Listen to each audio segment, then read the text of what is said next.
Hello students, welcome to my channel Study with Physica Academy. Students, today I will explain you the concept of the electrostatics unit 1, है ना? तो जो हमारी unit 1 है electrostatics है, उसका हम लोग आज पहले बेसिक पढ़ेंगे, ठीक है ना? कि इलेक्ट्रोस्टैटिक्स का मतलब क्या है और इलेक्ट्रोस्टैटिक्स के मतलब के बाद और उसके अंदर जितनी वीडियो पढ़ सकते हैं ज्यादा से ज्यादा तो देखते हैं आज। तो इलेक्ट्रोस्टैटिक्स, ठीक है ना? और ये हमारी यूनिट 1 है क्लास 12 की, यूनिट फर्स्ट इलेक्ट्रोस्टैटिक्स।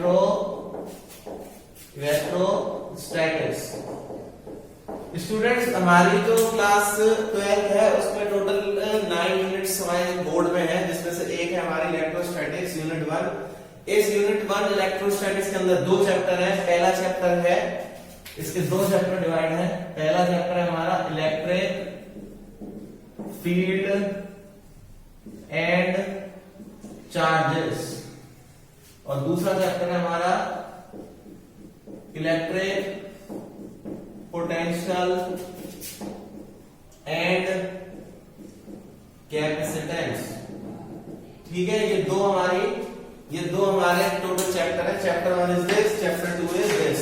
हम लोग अब फर्स्ट चैप्टर का डिस्कशन कर रहे हैं, ठीक है? लेकिन वो फर्स्ट चैप्टर पढ़ने से पहले हम लोग इस इलेक्ट्रोस्टैटिक्स के बारे में पढ़ेंगे, ठीक है? तो स्टार्ट करते हैं हम अपनी क्लास, ठीक है ना? स्टार्ट करते हैं क्लास हम अपनी और उस क्लास में देखते हैं इस इलेक्ट्रोस्टैटिक्स का मतलब क्या है, ठीक है? तो चलो स्टार्ट करते हैं। सबसे पहले इस इलेक्ट्रोस्टैटिक्स को हमने 2 पार्ट में ब्रेक किया। 2 पार्ट में किसमें? एक हमने ब्रेक किया उसको इलेक्ट्रो में और दूसरा पार्ट हमने ब्रेक किया उसे स्टैटिक में, ठीक है? इलेक्ट्रो का सीधा सीधा मतलब यहां पर क्या होता है? चार्जेस से है, ठीक है? और स्टैटिक का मतलब क्या है? एट रेस्ट, ठीक है? बेसिकली ये सब हम जो भी पढ़ेंगे इलेक्ट्रोमैग्नेटिज्म के सारे पार्ट हैं और इलेक्ट्रोमैग्नेटिज्म के अंदर इलेक्ट्रोस्टैटिक्स है, इलेक्ट्रोमैग्नेटोस्टैटिक्स है, ठीक है ना? और इलेक्ट्रोडायनामिक्स है। तो इलेक्ट्रोस्टैटिक्स में जो भी हम डिस्कशन करेंगे उसमें ये बताते हैं कि जो भी हमारा चार्ज है वो सारा का सारा चार्ज किसमें है? रेस्ट पोजीशन पे है। Charge is not moving from their point, it is kept on a static position, ठीक है ना? It is not moving from one point two another. तो यहां से इलेक्ट्रोस्टैटिक्स की डेफिनेशन क्या बन जाएगी? देखिए, the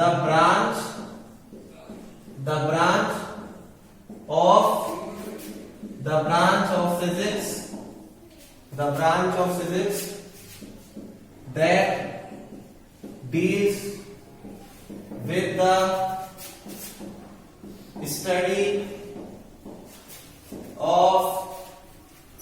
that deals with the study of charges which is at rest। Physics की ऐसी ब्रांच जो चार्जेस की स्टडी करे, लेकिन वो सारे चार्ज कैसे होने चाहिए? एट रेस्ट, ठीक है ना? आगे बढ़ देखते हैं ये चार्ज का मतलब क्या है, ठीक है? ये चार्ज क्या है? What is the meaning of this charge, ठीक है? तो देखो चार्ज का मीनिंग देखते हैं। Charge is a property of matter, charge is a property of matter which shows which have both electric and magnetic effect, ठीक है? इसके अंदर दोनों इफेक्ट हमें देखने को मिलते हैं।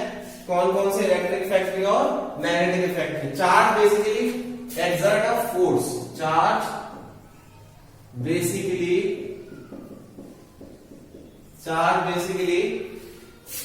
Exert a force on each other.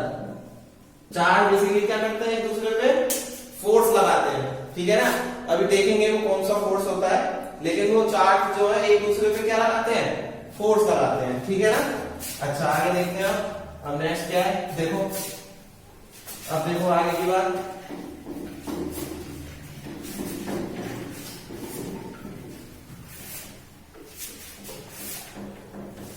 अब है ये जो चार्ज है, इस चार्ज की ऐसा यूनिट क्या है और चार्ज कौन सी क्वांटिटी है। चार्ज जो है इसको सबसे पहले हम लोग जो है डिनोट करते हैं, डिनोटेड बाय स्मॉल क्यू से कर दो आप, या फिर कैपिटल क्यू से कर दो, दोनों में से कोई सा भी कर सकते हैं, या तो स्मॉल क्यू या फिर कैपिटल क्यू। ठीक है, आगे देखो ऐसा यूनिट क्या है चार्ज की, ऐसा यूनिट ऑफ चार्ज, ऐसा unit of charge is coulomb. Charge की ऐसा यूनिट क्या है कूलम, इसमें क्या कहते हैं सी से रिप्रेजेंट करते हैं। ठीक है ना, कौन सी क्वांटिटी है, it is a scalar quantity. ठीक है, it is a scalar quantity. ये कौन सी क्वांटिटी है, स्केलर क्वांटिटी होती है। ठीक है, फिर इसके बाद देखते हैं और क्या है। इसके बाद देखो अब जो पढ़ेंगे कि जो चार्जेस की क्या क्या प्रॉपर्टी है ना, चार्जेस की प्रॉपर्टीज को डिस्कस करते हैं। नेक्स्ट हेडिंग है properties of charges. What is the properties of charges, इस सारी प्रॉपर्टीज को डिस्कस करते हैं। तो सबसे पहली प्रॉपर्टी क्या है कि लाइक चार्जेस मतलब जैसे कि पॉजिटिव पॉजिटिव या फिर नेगेटिव नेगेटिव, दे ये क्या करेंगे दूसरे को रिपेल ईच अदर, ये एक दूसरे को क्या करते हैं रिपेल करते हैं। दूसरी प्रॉपर्टी क्या है, अनलाइक चार्जेस मतलब पॉजिटिव नेगेटिव और negative positive, they attract each other. ठीक है, ठीक है ना। थर्ड है charges are induced in nature. ठीक है, fourth charges are conservative in nature.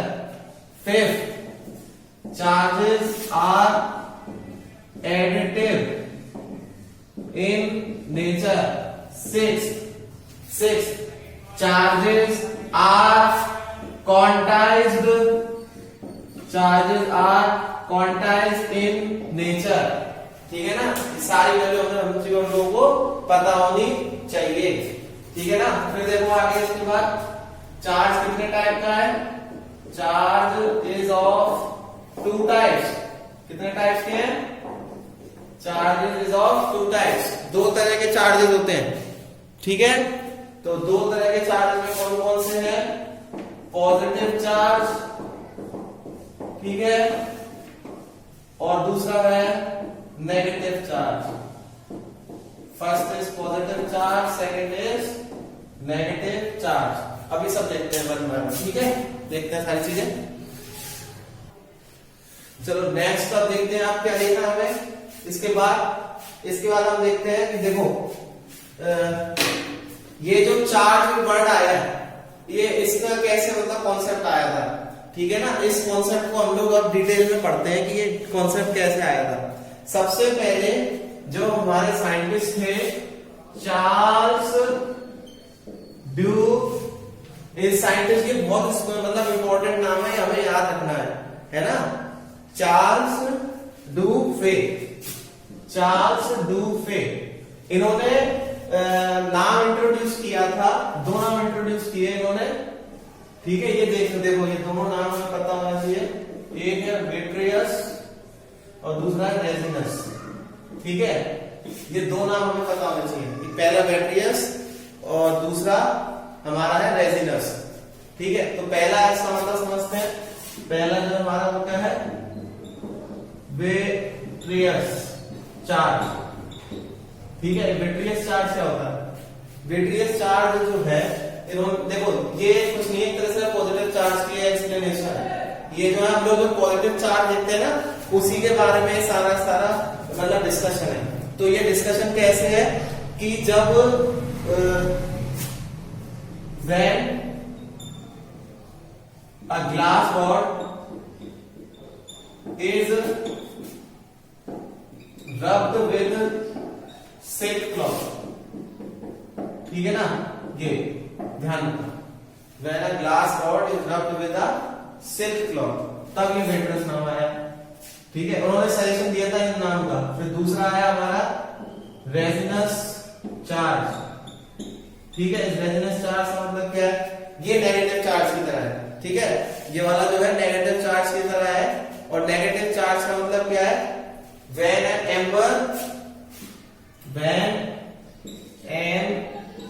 amber, ठीक है, is rubbed with wool, ठीक है। ये ध्यान रखना, दो तरह के चार्ज हैं, चार्ज ड्यूफे ने दिए थे, वेट्रस चार्ज और एक रेजिनस चार्ज, ठीक है ना। तो वेट्रस चार्ज का मतलब क्या है, जब ग्लास रॉड को रब करना है सिल्क क्लॉथ के साथ। रेजिनस चार्ज का मतलब क्या है, जब एम्बर को रब करना है किसके साथ में, वूल के साथ में। ये दोनों बहुत इंपॉर्टेंट बातें हैं। और इसके बाद देखो फिर क्या है, फिर जो बेंजामिन फ्रैंकलिन थे, अमेरिकन साइंटिस्ट थे, ये इन्होंने ये जो वेट्रस है और जो रेजिनस है, इन दोनों नाम को बिल्कुल हटा दिया, कैंसिल कर दिया। तो कौन आए, साइंटिस्ट का नाम है, नए साइंटिस्ट जिन्होंने इस नाम को हटाया, उनका नाम था बेंजामिन फ्रैंकलिन, ठीक है। स्पेलिंग है बेंजामिन फ्रैंकलिन। उन्होंने इन दोनों के नाम हटा दिए, ये नहीं रखा। इन्होंने क्या रखा, पहले वाले उन्होंने कहा इसकी जगह बोलेंगे आज हम लोग पॉजिटिव चार्ज, और दूसरे वाले को उन्होंने नाम दिया नेगेटिव चार्ज, ठीक है। तो इन्होंने इसमें तो थोड़ा चेंज किया, ये जो नाम था इसको उन्होंने पॉजिटिव चार्ज के बोला, ठीक है। और दूसरे वाले के लिए इन्होंने बस यहाँ पे ये थोड़ा चेंज कर दिया, मैंने प्लास्टिक पॉड कर दिया था, वेन प्लास्टिक पॉड, ठीक है। वेन रुको रुको रुको सही करता हूं, when a plastic pod is rubbed with a wool, ठीक है ना, ठीक है। अच्छा, ये कौन सा चार्ज हो रहा है, ये इसका भी नाम चेंज हो गया था ना, तो ये कौन सा हो गया, नेगेटिव चार्ज, ठीक है। ये नेगेटिव चार्ज का है। अब इनका हम लोग वो ले लेते हैं कि कौन कौन से पॉजिटिव चार्ज की कैटेगरी में और कौन कौन से नेगेटिव चार्ज की कैटेगरी में, ठीक है। जैसे हमने कहा पॉजिटिव चार्ज की बात करें, और दूसरा हमने कहा यहाँ पे नेगेटिव चार्ज की बात करें, ठीक है। तो पॉजिटिव चार्ज के क्या क्या एग्जांपल है हमारे पास, जैसे कि ग्लास रॉड पहला, दूसरा ये सारे हमें एग्जांपल पता होने चाहिए, वूलन क्लॉथ, ठीक है। स्पेलिंग चेक कर लेना एक बार स्पेलिंग चेक कर लेना, वूलन क्लॉथ, शायद मेरे ख्याल से डबल एल होता है, वूलन क्लॉथ, ठीक है। नेगेटिव चार्ज में सबसे पहला इसमें सिल्क क्लॉथ, और दूसरा है हमारा इबोनाइट रॉड, ठीक है। ये सारे हमें पता होने चाहिए, ठीक है। और भी बहुत सारे कॉमन है, ये मैंने कॉमन लिए है एग्जाम्पल, ठीक है। आगे देखो, अब क्या पढ़ते हैं, आगे देखते हैं। आगे देखो स्टूडेंट, अब है इसके बाद नेक्स्ट क्या है, चार्ज का मैग्नीट्यूड कितना होता है, तो मैग्नीट्यूड ऑफ चार्ज है ना।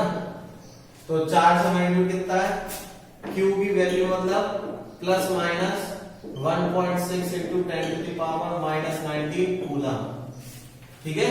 ये भी हमें ध्यान रखना है, चार्ज की वैल्यू कितनी होगी, 1.6 इंटू 10⁻⁻⁻19 कूलम।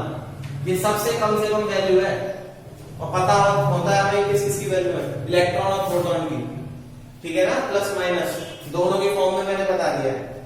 अब देखो इसके बाद क्या होता है, चार्ज का मैग्नीट्यूड पता चल गया। अब हम लोग जो हमने चार्ज की प्रॉपर्टीज पढ़ी थी तो उनको वन बाय वन डिस्कस करते हैं। जैसे सबसे पहला हमारा चार्जिंग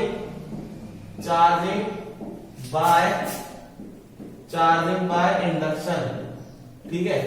इस प्रॉपर्टी को देखते हैं। चार्जिंग बाय इंडक्शन का मतलब क्या है?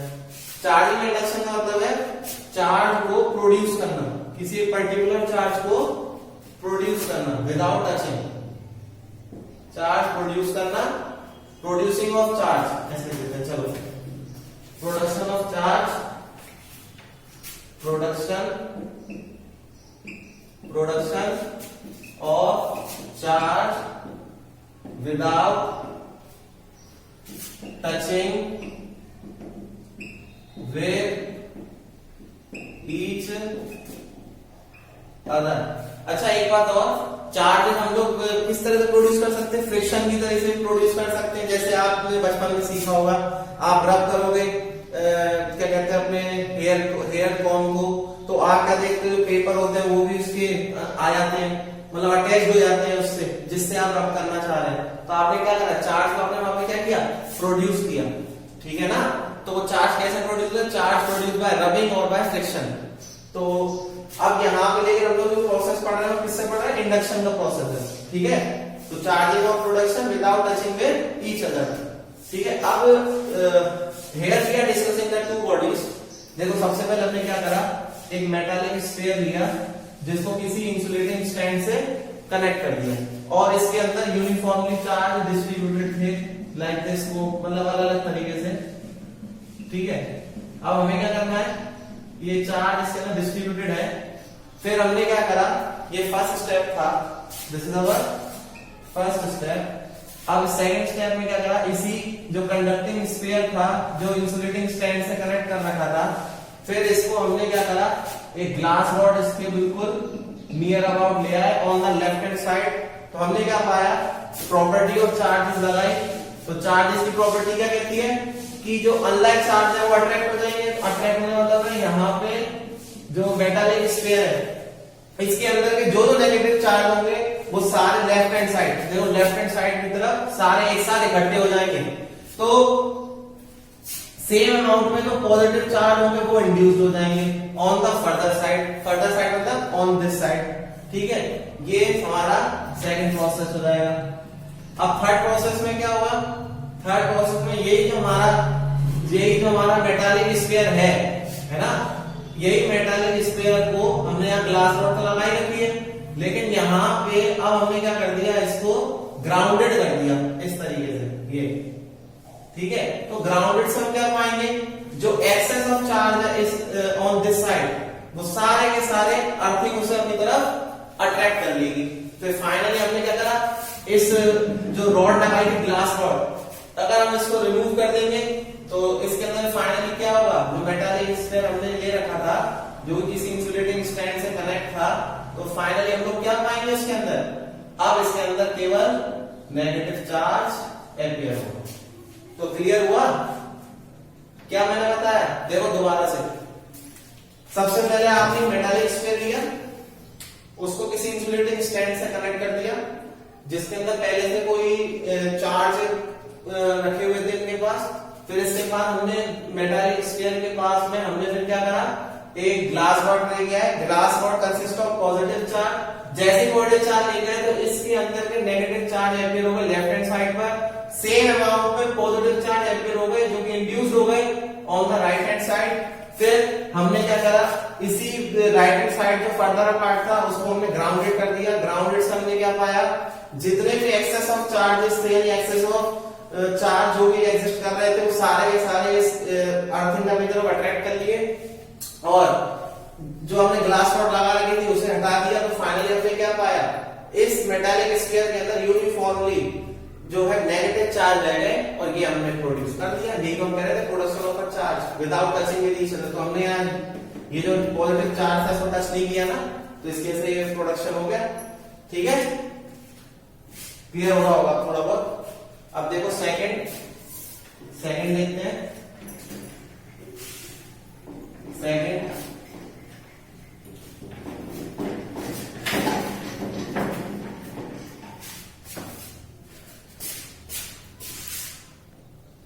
आगे देखो सेकंड है हमारा, सेकंड अब हम लोग देखेंगे कंजर्वेटिव ऑफ चार्ज। ठीक है, कंजर्वेटिव ऑफ अ चार्ज। ठीक है, कंजर्वेटिव ऑफ चार्ज का मतलब क्या है, ये भी बहुत इंपॉर्टेंट है पढ़ने के लिए। देखो कंजर्वेटिव ऑफ चार्ज का मतलब है कि जो टोटल चार्ज हमारे पास सिस्टम के अंदर है वो पूरा का पूरा कंजर्व कर लेना, उसे मतलब स्टोर कर लेना। ठीक है, तो ऐसा कोई सिस्टम है जहां पर हम लोग चार्ज को स्टोर कर सकते हैं, तो हाँ ऐसा सिस्टम हमारे पास है। ऐसा सिस्टम को हम लोग कहते हैं आइसोलेटेड सिस्टम। आइसोलेटेड सिस्टम का मतलब क्या होता है, it is that type of system where no transfer of heat and matter can take place. ठीक है, तो कंजर्वेटिव ऑफ चार्ज में हम लोग क्या कहेंगे, देखो in an isolated system the total charge remains, क्या कहा था, टोटल चार्ज remains constant। ठीक है, एग्जांपल इसका है जैसे कि फॉर एग्जांपल इसका एग्जांपल क्या है, कंडेंसर।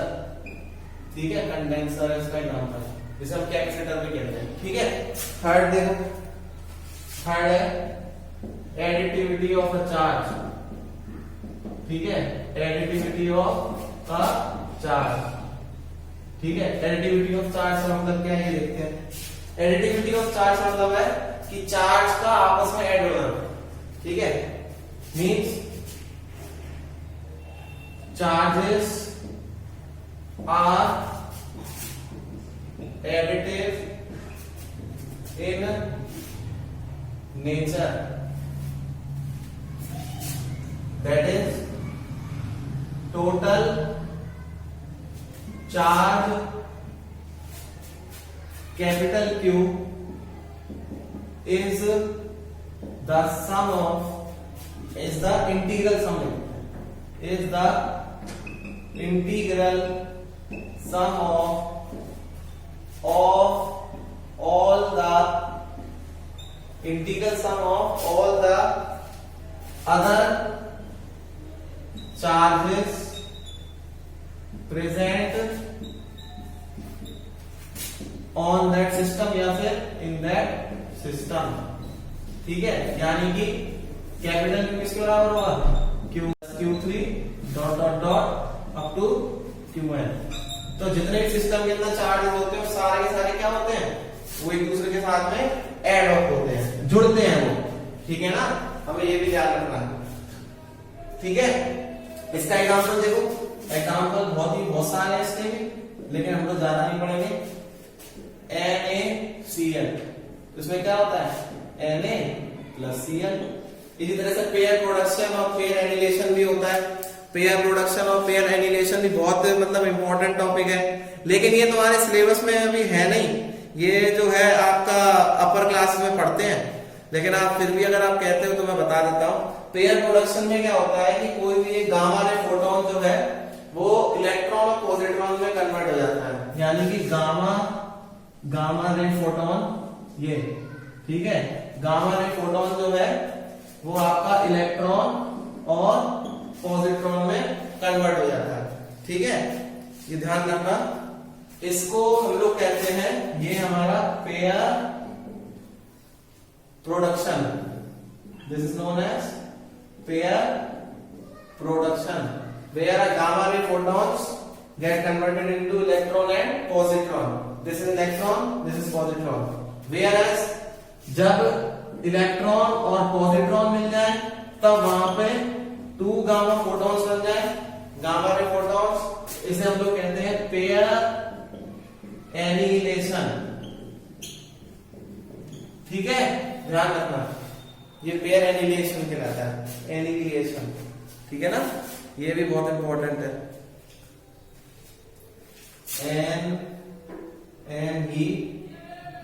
एनिहिलेशन। ठीक है, स्पेलिंग देख लेना, इसमें थोड़ी होगी। अच्छा, आगे देखते हैं अब क्या है, इसके बाद देखते हैं नेक्स्ट देखो स्टूडेंट्स, अब हम लोग आगे बढ़ते हैं। फोर्थ प्रॉपर्टी है क्वांटाइजेशन ऑफ चार्ज। ठीक है, क्वांटाइजेशन ऑफ अ चार्ज। ठीक है, ये भी देख लेना, ये भी इंपॉर्टेंट है काफी। क्वांटाइजेशन ऑफ चार्ज, देखो सबसे पहले क्वांटम का मतलब पढ़ते हैं कि क्वांटम का नंबर क्या होता है, कि मतलब क्वांटम का मीनिंग क्या है। ठीक है, ये पढ़ते हैं सबसे पहले। क्वांटम का मतलब होता है कि कोई फिजिकल क्वांटिटी अपने कम से कम अमाउंट में चेंज हो जाए। ठीक है, कम से कम अमाउंट में कोई फिजिकल क्वांटिटी का चेंज होना, कोई क्या कहलाता है, क्वांटम। द मिनिमम अमाउंट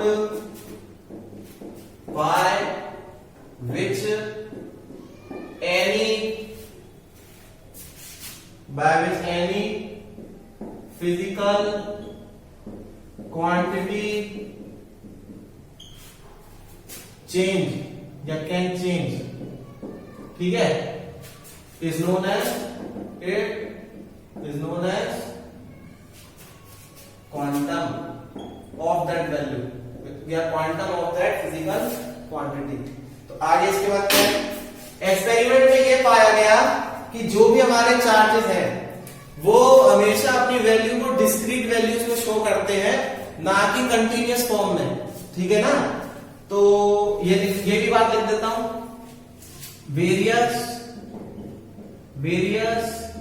ये नोट करके लिख लेना ये वाला point. Various experiments shows that, क्या एक्सपेरिमेंट में शो हुआ है, that the charges have discrete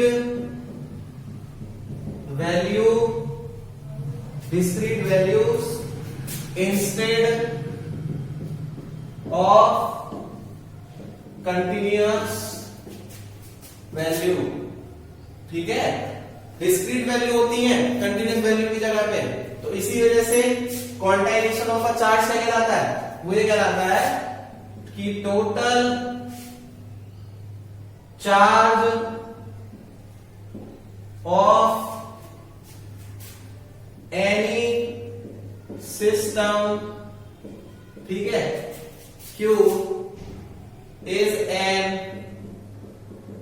ये बहुत इंपॉर्टेंट लाइन है, is an इंटीग्रल मल्टीपल, यहां मल्टीपल है, वहां इंटीग्रल सम था, यहां इंटीग्रल मल्टीपल है। अभी जो मैंने थोड़ी देर पहले बताया, इंटीग्रल मल्टीपल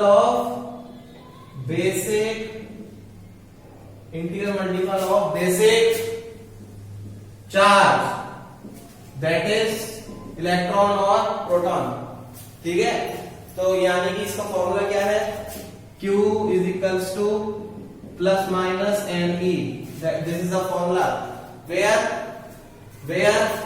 इसमें और क्या पढ़ना चाहिए हमें, where n is the number of electron, ध्यान रखना, where n is the number of electron, e is the electronic charge, और इलेक्ट्रॉनिक चार्ज हमें पता है कितना होता है, 1.6 into 10 to the power -19 coulomb, plus minus में अगर मैग्नीट्यूड लिखना तो, है ना, ध्यान रखना।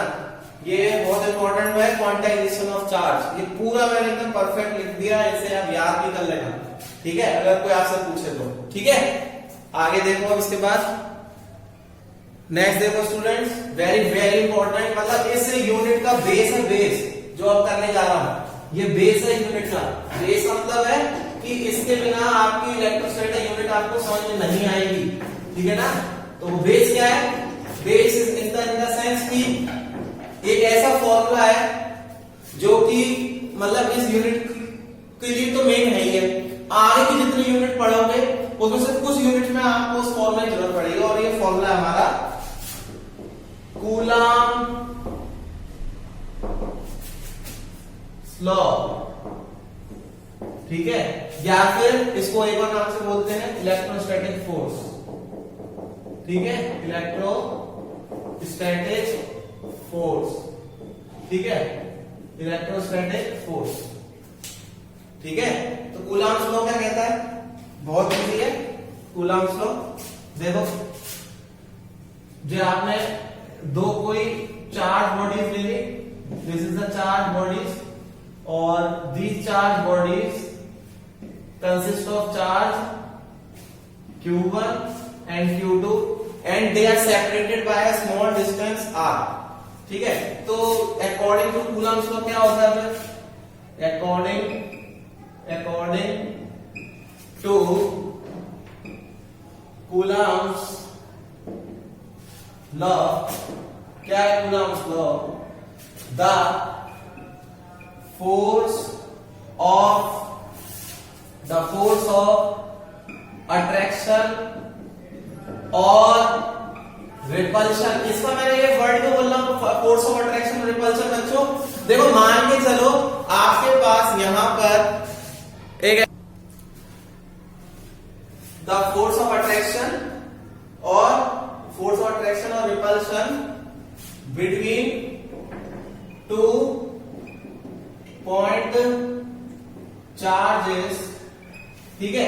यहां पे मैं कह रहा था कि अट्रैक्शन और रिपल्शन क्यों आता है, मान के चलो जैसे ये मैंने पॉजिटिव ले लिया, ये भी पॉजिटिव ले लिया, तो क्या होगा इन दोनों के बीच में लाइक चार्ज हो गए, और लाइक चार्ज एक दूसरे को क्या करते हैं, रिपेल, तो फोर्स और रिपल्शन हो जाएगा। अब मैंने एक पॉजिटिव ले लिया और दूसरा वाला मैंने क्या ले लिया, negative.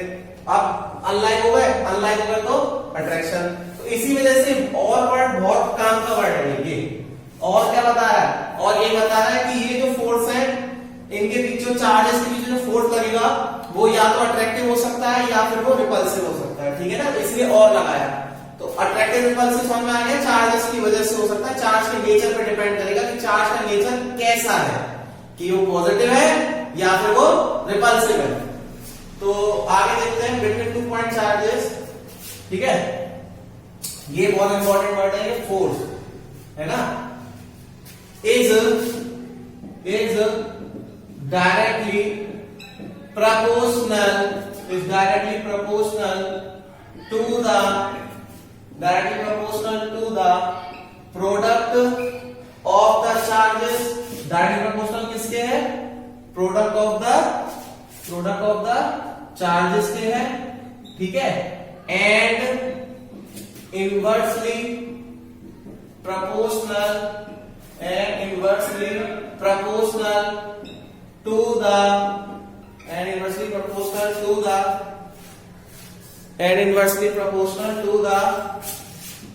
square of their distance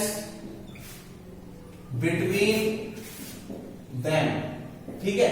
तो ये स्टेटमेंट से हम लोग इक्वेशन सेटअप करते हैं। पहले क्या कि जो फोर्स है, ये जो फोर्स है वो पहले क्या बोला, डायरेक्टली प्रोपोर्शनल है। किसके directly proportional, product of the charges. तो प्रोडक्ट ऑफ चार्जेस कौन कौन से, Q1 और Q2 के मैग्नीट्यूड के डायरेक्टली प्रोपोर्शनल है। दिस इज इक्वेशन नंबर 1 हो गई हमारी। दूसरी यही फोर्स एंड और यही फोर्स अब इनवर्सली प्रोपोर्शनल है, यानी F is inversely proportional. Inversely ये लिखा है, देखो ये रहा, इनवर्सली प्रोपोर्शनल किसके है, square of their distance, in distance के स्क्वायर के डायरेक्टली प्रोपोर्शनल। ये हमारी इक्वेशन नंबर 2 हो गई। फिर क्या करा, अब इन दोनों इक्वेशन को कंबाइन कर दो। कंबाइनिंग, देखा जरा, combining equation first with second, ठीक है। Combining equation first and second, we get क्या मिलेगा, F is proportional to Q1 Q2 by R square, ठीक है।